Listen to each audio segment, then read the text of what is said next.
So I'm here at the Markets Field. Longford Town have just drawn 0-0 away from home in the opening First Division game of the season against Limerick, and I'm delighted to say Mike Ahern from Live 95 joins us on Between the Stripes TV to discuss all of tonight's League of Ireland results. Mike, thanks for joining us. Thanks, Kieran. Yeah, I suppose, look, the only game that we got was the one that finished scoreless, but chances at both ends. I think neither manager will be too disappointed. They'll probably take more positives than negatives from the game, and 814 in. I know you haven't been here before. It's a lovely compact stadium, and I think befitting of the teams tonight was the crowd, and decent game all around. I don't think either side though will be too negative after tonight. Yeah, from speaking to the two managers there and the players, I certainly get that sense. The only negative thing you'd probably have to say about tonight was the pitch, and obviously the elements you can't do much about. It is a little bit open here, but it didn't help the game.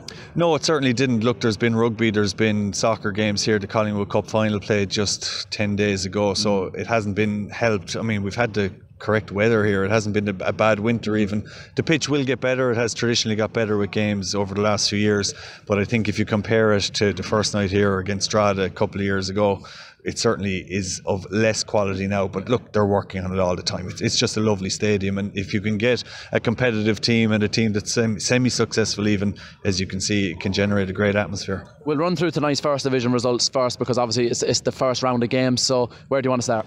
Well, obviously Shelbourne, isn't it? I mean, 2-0 down against Galway away from home. They've obviously put their credentials on the line very early, coming from 3-2 or 2-0 down to win 3-2. It sends out the signals, doesn't it? Yeah, it's ominous, isn't it? Yeah, it backs up everything that's gone on paper talk for the last few weeks. So, look, whether they're red hot favourites or just favourites, it is on paper at the moment, but they've backed it up with a performance tonight. I believe from people at the game that they were deserving winners, so 2-0 is a dangerous lead. It was proved tonight. But then you look at the other teams who are bracketed in that top four. There's Longford, and then they've got a point tonight, but most significantly, Bray going away, getting 3 at Cabinteely. Difficult place to go. Difficult place to go, as you know, up in Stradbrook. Tough place to go. They've got the result. They'll have home comforts against Limerick next week. And as well as that, 4 for Drogheda. I mean, not that people have talked them up or talked them down. They've been the quietest of the lot. I've watched them in pre-season. They're not a bad side, so they could be potentially the fly in the ointment. Yeah, I think a lot of people have mentioned the players they've lost, particularly Kieran Kelly. Obviously, he's an incredible talent, but at the same time, there's still quite a good core of last season's squad there. Same manager again, who had a great first season, so there's plenty to be optimistic about with Drogheda. There is, and they've got that Premier experience because they've been the yo-yo side going up and going down. They'll have that bit of craft and experience, and will probably get goals, and they've shown tonight getting 4. United Park is a difficult place to go, and look, like any team, you want momentum at the start. Now Bray, now Drogheda, now Shelbourne have that momentum, and not that Limerick and Longford are playing catch up, but you know, if you go into next week game a bit like in the Premier tonight with Dundalk now 1 point from 6, Cork with nothing from 6, you know, Limerick and Longford, if they don't win next week or get something, you're already playing catch up, and you know, it's a long season in that respect. But look, it's the first night of the season. You'd just be impressed with Shelbourne's comeback though. Yeah, just a final point on that Galway-Shelbourne game. Obviously a great result for Shelbourne to start the season, but from a Galway point of view, you have to be positive about that. Been 2-0 up. Vinny Flaherty getting on the score sheet, that could be very crucial early on, because if he can catch fire, we know what he can do. And they had a huge home support there tonight with their reclaim the Dyke Road promotion. So again, maybe Galway can surprise a few. Yeah, look, attendances between last weekend and this weekend encouraging across the league. Good to see Galway. Look, they've a good stronghold of soccer up there, and they've put a lot into the promotion of tonight's game. Vinny had been speaking to Limerick in pre-season. Unfortunately, when things went a bit pear-shaped behind the scenes here at Limerick in the last month or so, that transfer fell through and he went to Galway. He'll prove his worth throughout the season. He'll get goals. They went 2 up. Do you take positives or negatives from that? A bit of both. Again, a bit like here tonight, but 2-0 up at home, you need to be holding on, and they'll suffer for that, and it's all about bounce back ability. Can they bounce back quickly? If they can, there'll be a thorn on everyone's side, because they've scored 2 against Shelbourne and they've proven that they can compete. But you just worry now what kind of confidence they'll have next week on the back of losing goals very quickly in the second half. The only game we haven't touched on there in the First Division, Athlone with a huge opening game win. People are talking up their chances this season. Maybe they're not going to be in the playoff mix, but they're going to be a lot more competitive than they have been in previous seasons. Yeah, look, they've probably picked up more points tonight than they did in the opening 10 of the opening of last season. We'll have to find out from the statsman when's the last time they won 2 games in a row.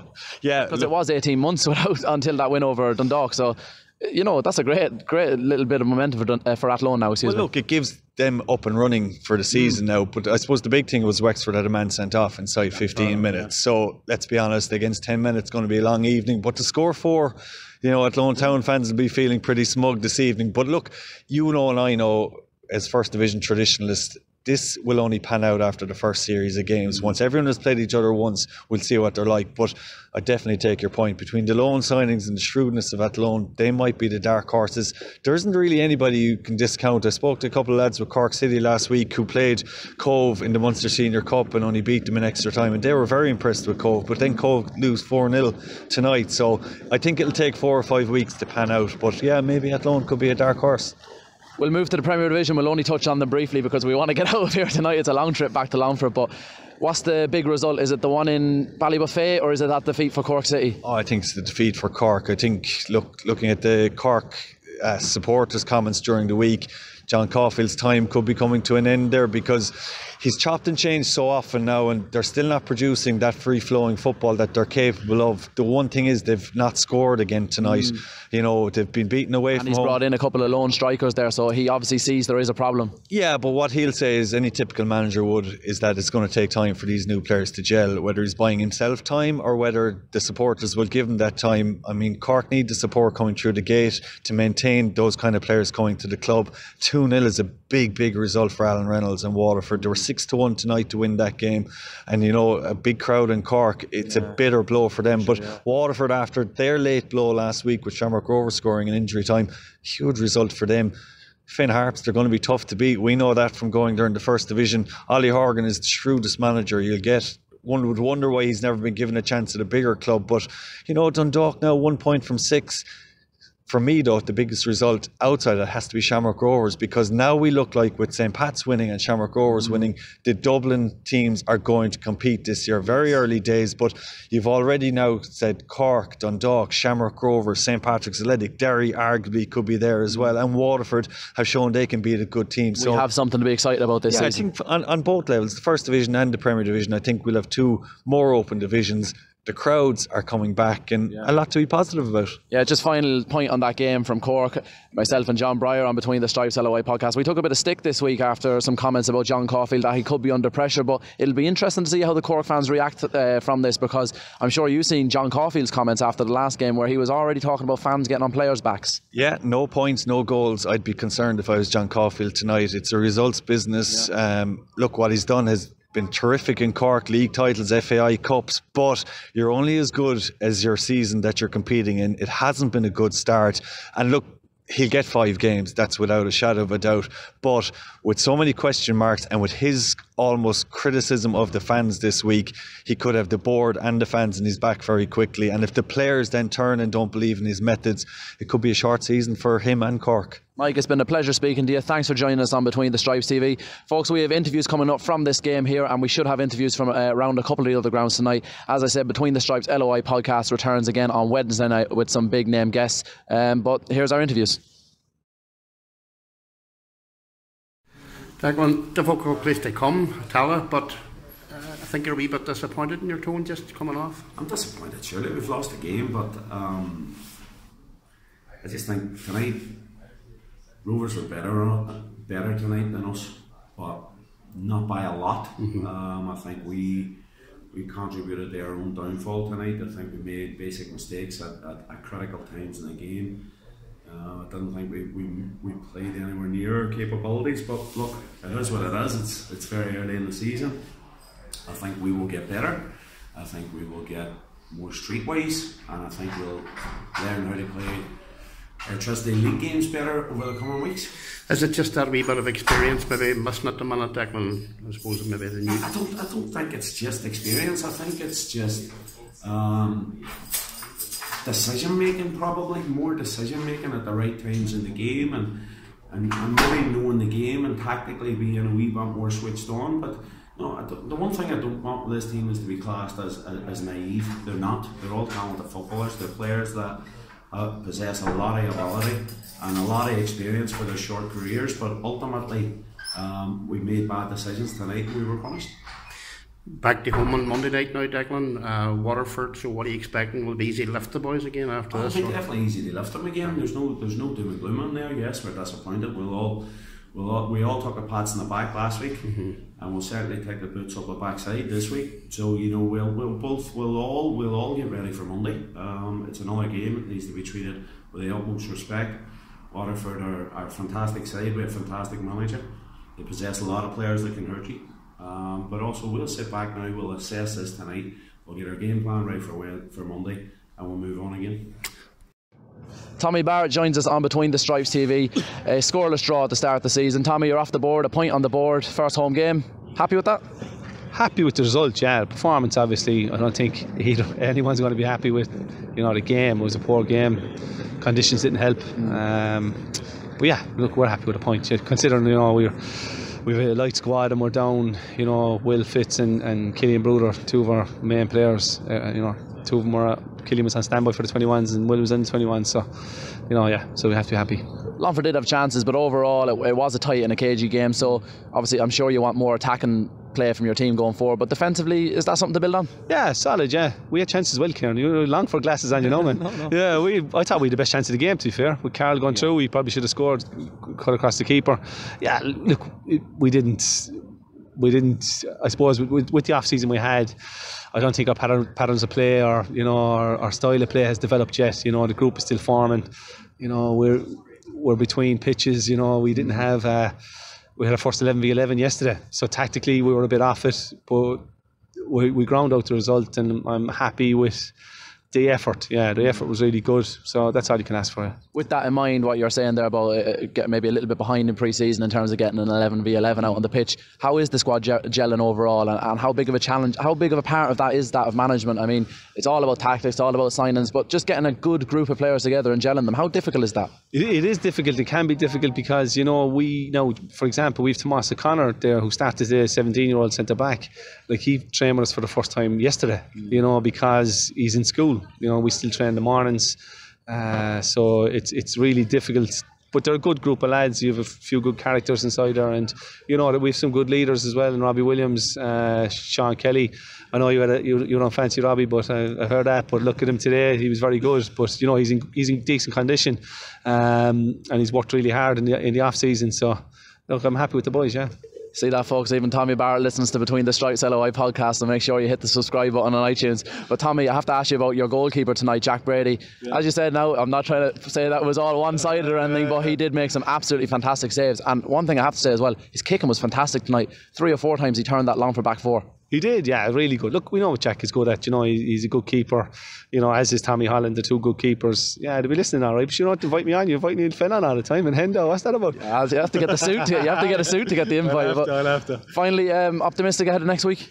Look, we'll give it a go. We'll go up to Bray. We'll try our best. Obviously, they had a really good win tonight. They're one of the top teams as a Longford. So, hopefully, like the rest of the other teams outside the top 4, or not tipped to be in the top 4, we're trying to displace one of them. And I think, can you displace one? Maybe you can. Can you displace 3 or 4 of them? Highly unlikely. And one more question. Great support here tonight, home support over 800, great atmosphere. You must be delighted with that, and I'm sure you want that backing to continue as the season goes on. Yeah, it's great. When this place is rocking, it's high energy, it's really good. Lovely place to come and watch football, it must be said. Yeah, it is, but we just have to get the pitch right now, because we want to play. We like to play a good brand of football as well. You're a bit open to the wind here as well, as you can probably see on camera. We're a bit open, and this time of year it's not fantastic, but in fairness it'll get better, and as the season goes on, and we'll see a better brand of football for sure. Tommy, I enjoyed that so much. We'll get you on the podcast soon. Enjoy the banter, you did, Kieran. Neil Fenn joins us on Between the Stripes TV. Scoreless draw here to start the season at the Markets Field away to Limerick. Neil, thoughts on the game? I thought it was a pretty poor enough game. Not so much good play on a difficult pitch with windy conditions in the first half. It died down a little bit in the second half. It was a little bit better the last maybe 20-25 minutes, but pretty poor game overall, to be honest. Is it fair to say your team is still gelling and finding their way, maybe a bit disjointed in the first half, but as the game grew on, that's certainly when the chances started to create for Longford? Yeah, I think that it's the first game of the season. The pitch didn't help. It was windy, and they made it difficult for us. So not too downhearted on it. It's a tough place to come in with those conditions, and we just couldn't find an opening. As I mentioned, the main chances for Longford did come later on in the game. You were able to bring Jamie Doyle off the bench, Dean Byrne off the bench, Peter Hopkins off the bench. Must be nice to have those type of options, especially in a game like that where it's tight and it can just take one moment of magic. Yeah, you're looking at your bench, and you look this year we've got a few match winners on the bench. Unfortunately today that didn't happen. We had a couple of chances, like you say, at the end, especially with a Paul O'Connor header right at the far post. Jack makes a good save, but I don't think overall we've done enough to win the game. I don't think necessarily we deserve to win it. I thought we probably they had a good chance or two as well, but I thought we had probably the better chances, a few free kicks, corners, especially in the first half, that I felt that we could have, Mick McDonald could have attacked one of them a bit better. But it's a draw away from home in the first game of the season. It's not the end of the world. With those chances in mind and the saves Jack Brady made for Limerick, obviously it's a game Longford could have won, but last season these were the type of games where a defensive error, an individual error might happen. Your back four looked very solid tonight, it must be said. Didn't really give Limerick much to use. Yeah, I thought we looked solid. It was difficult. They were playing a lot of forward balls, and they had one good chance I remember that hits into the side net in here, but other than that I don't think, there may be a couple of breaks where the one where Lee comes out and dives to the lad's feet, but I thought that was a foul. Other than that I thought it was a pretty, it wasn't the best of games, not a great spectacle. I don't want to push you too much on officiating this season because obviously there's a new directive in place, but there was a challenge there. Some Longford fans felt perhaps it was a little bit two-footed and there should have been some type of repercussions. Yeah, it is difficult for the refs, that they make mistakes, we make mistakes as well. Like I said to him at the end, I said, you'll have better games than that, and he said, so will you. So, it was. I thought everyone on the whole field could see it apart from him, and it was a pretty bad foul, but, listen, they're going to make mistakes, and so are we, like he said. It's certainly a very tough start to the season for your team. Big, difficult trip down here on what you said was a difficult pitch. Next week you have the luxury of the CCS pitch, but Drogheda come into town and they've got a big win tonight, so they're confident now. They're obviously going to be looking for playoff positions again this year, so big game next week. Yeah, like we said, there's going to be no easy games this year. We know that. Everyone's going into it now, and you look at Shells tonight. I've gone in at half time 2-0 down. Nobody would have seen that coming. So there's going to be no easy games. It's going to be difficult for all the teams, and for any team we play, it's going to be difficult. But they won't want to play us coming to the CCS, and they'll find that a difficult game as well. So we're looking forward to it. Finally, over 800 here tonight in terms of home support. There was a good travelling support from Longford as well. I'm sure you want a big support out next week because, as I said, that is a huge game for a first game of a home season. Yeah, there was excellent crowd here today. It quite surprised me actually, the size of the crowd. I think it was, like you say, over 800, and again a good support from Longford as well, which is brilliant for us. So if we're doing well and we're playing good football and getting good results, then the crowds will come to the CCS. So let's hope they come out next week for the start of the season. Neil, thanks very much. Conor Akana joins us on Between the Stripes TV. Conor, clean sheet on your debut. You must be delighted with that. Yeah, it was a good performance. It wasn't pretty, but we dug in, to be fair. It's a tough place to come no matter what time of the year. So, happy enough. We had a few chances as well to take it, so we're happy enough. A game you could have easily won, but at the same time, it's always a game away from home you could easily lose. So, from a defensive point of view, I'm sure you're going to look to build on this now and carry it into your next home game next week. Yeah, fitness-wise, the boys look good as well. So, the first game is always going to be tough, especially away from home. So, now we're at home next week, so we look good and we're happy enough with that. And you're obviously a new signing this season. How have you bedded into the squad early on? Yeah, no, it's been great, and a great bunch of lads, to be fair. Since I've come in, they've been good to us. Bit of character there, as you can see in the second half. We dug in, and you can see the lads, we all stick together, so it was good, yeah. You're a player with loads of experience, you've won loads of trophies, but getting promoted out of the first division is probably one of the toughest things you can do in Irish football. Is that a massive challenge now this season for Longford Town? Yeah, it's tight. Like, they missed out just last year on it as well, but it's going to be tight. Some good sides in, as I said. You see the players that like Shells put into it as well. So, listen, we've got a good squad here and we believe in ourselves, so we're going to push for it. And looking forward to making your home debut next week? Yeah, to be fair, I've been down there the once just to see it, so no, it's good. Look forward to it. As I said, the young boys have been great. A bit of slagging going on as well, so look forward to getting down there. Conor, thanks for joining us. Cheers.